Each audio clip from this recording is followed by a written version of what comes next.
Hello, everybody, and welcome back to Sports Dungeon. I'm your host, Loren Tepper. The guy is sitting next to me. You may not recognize his face, but you do know his magazine. VYPE Magazine. Grant Merrill is here. We're going to talk Arkansas high school football. Grant, welcome to the show. I'm excited you're here. This makes me feel good. I wish Brandon Cohn would have been here. He's normally part of this when we get into this, Sure. But he had some scheduling conflicts that wouldn't allow us to be here. But we're here to talk football. It's week one this week. Everybody's out. The scrimmage games are done, and now we're ready to go. The first 3 weeks of non-conference football, get ready. Hometown TV and the Harrison Goblins, we'll go right to them right out of the gate and see how that goes. Harrison coming in with a new coach, Coach Chad Harbison, coming over from Rogers, was the offensive coordinator. Has not changed some of what was being done when Tommy Tice went to the spread, but the terminology and some things have changed. What's your take on the Goblins? Well, of course, it's going to be a different year when you have a man who's coached since Methuselah roamed the earth and Tommy Tice. Sorry, Tommy, just playing. But, that's all right. Well, he's a Huntsville now. Never mind. He watches, though. Tommy's a pretty good regular here. Absolutely. Well, you know, when you have a guy that's coached for as long, 29 seasons, you've got the 9th head coach in, 50 years here at Harrison. I mean, those are big shoes to fill. And, you know, I think in Chad Harbison, you've got a guy who, you know, this is his first head coaching gig that I remember. He's been a coordinator for many years, but the guy's been around the block. He knows exactly how to build teams, how to rebuild teams. And unfortunately for you Goblin fans, I'm afraid that's what it's going to be this year, is a little bit of a rebuilding process. But we've got, of course, Harrison 7th in the division here, ahead of Huntsville, behind everybody else because of some of those facts. But, you know, you've got an exciting year to look forward to. It can only go up. And you know, with Coach Harbison and the excitement of a new coach, a new program, I think that you know the support's always going to be there. I mean, this is one of the most rabid football towns that I've ever seen in my entire life, and one of the most rabid sports towns, period. But you know, the Goblins will have what it takes this year to compete, and I think that even though the VYPE AFCA coaches poll had the Goblins at 7th behind in this order: Greenwood, Greenbrier, Alma, Valonia, Morrilton, and Siloam Springs. Hey, that's preseason. Right. I mean, the game changes 3 weeks into it when we go into conference season, and I think it's going to be a toss-up, and that the Goblins may surprise a lot of people this year with the new excitement around Coach Harbison and what he's bringing to the table. Now, he's a little light on numbers for a 5A school. He's light on numbers. This is in the 40s.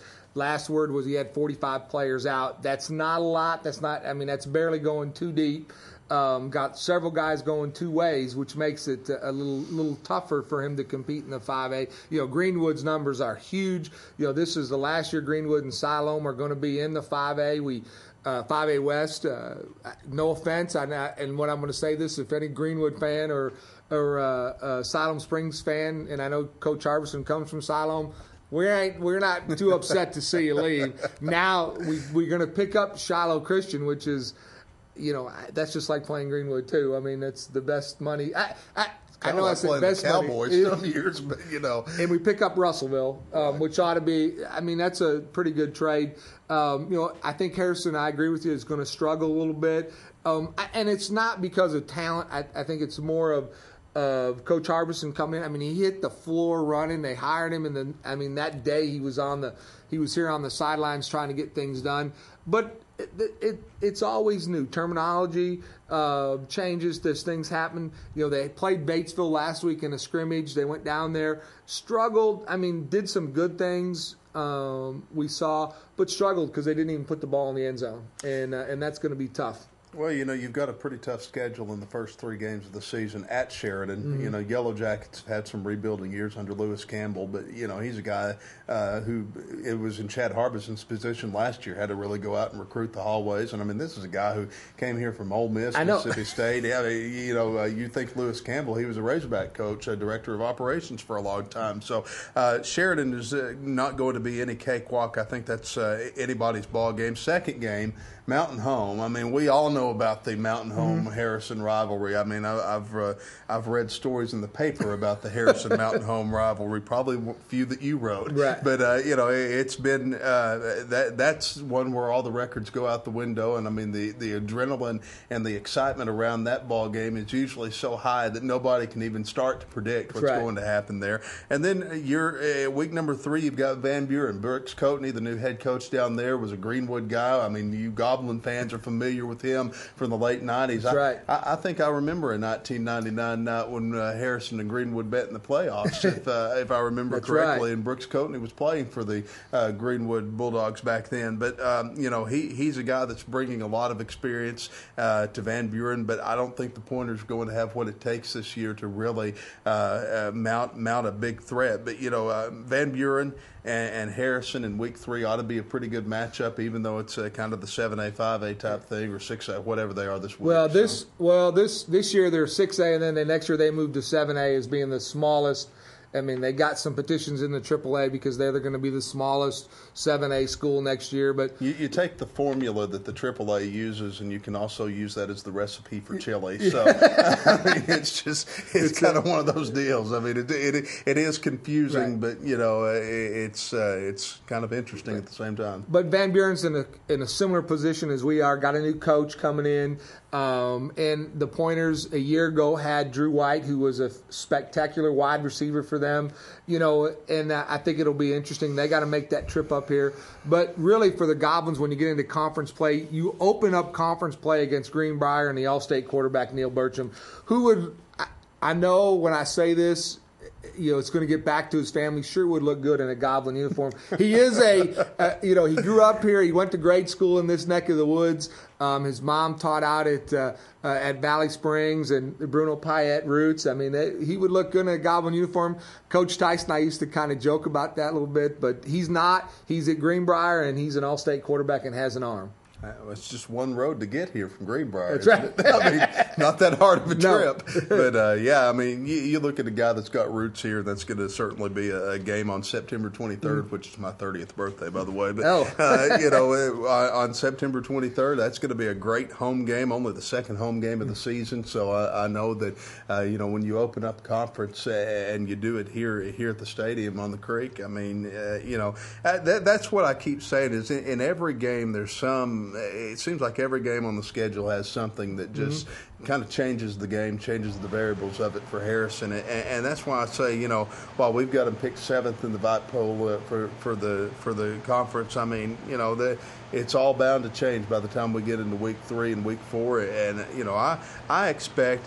We gave Harrison a B for experience, a C for team speed, a C plus for depth, a C overall pretty much.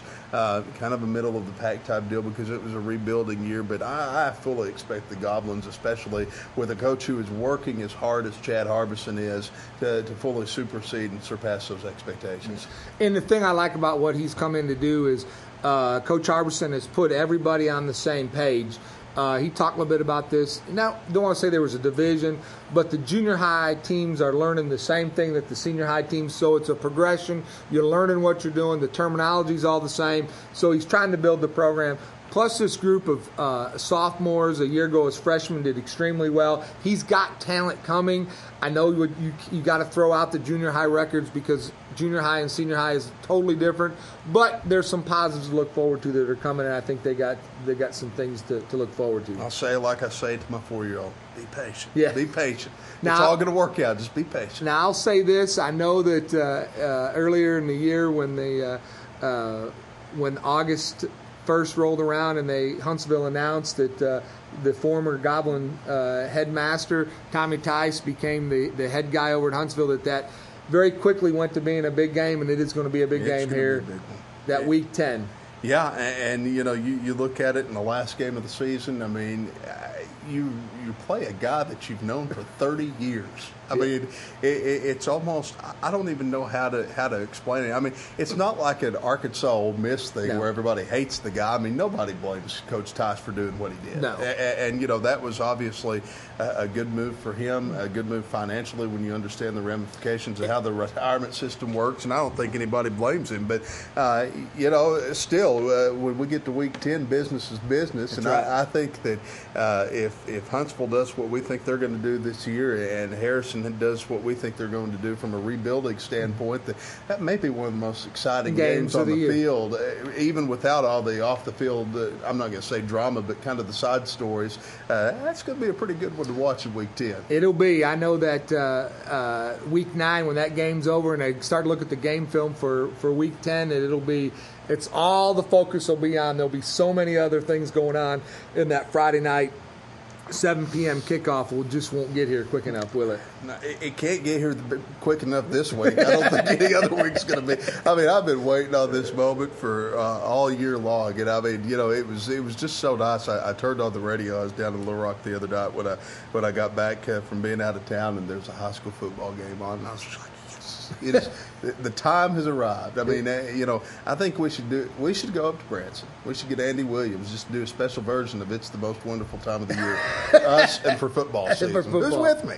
That's right. I hear it. Well, we're going to take a short break. We'll come back. Bombers, we haven't forgot about you. You're next. We'll be right back.